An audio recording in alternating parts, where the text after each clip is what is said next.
শিক্ষা ব্যবস্থার জন্য কাজ করে যাচ্ছে।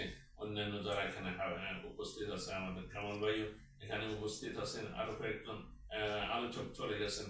আল্লাহ তুমি আমাদের এই খেদমতকে আল্লাহ কবুল, আল্লাহ আমাদেরকে দায়িত্ব মুক্ত করে দাও। আল্লাহ আমাদের যতখানি শক্তি সামর্থ্য আছে আল্লাহ আমরা বলে যাচ্ছি, আমাদের করার লেখার শক্তি তুমি দিয়েছো, সেই লিখে যাচ্ছি। আল্লাহ যাদের হাতে ক্ষমতা আছে, যারা কাজ করতে পারবে, তাদেরকে সেই কাজ করার তৌফিক দাও। সুবহানাকা লা ইলমা লানা ইল্লা মা 'আল্লামতানা ইন্নাকা আনতাল আলিমুল হাকীম।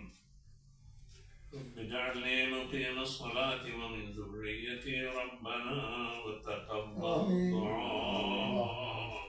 ربنا اغفر لي ولوالدي وللمؤمنين يوم يقوم الحساب. وصلى الله تعالى على خير خلقه سيدنا مولانا محمد وآله وصحبه أجمعين. آمين.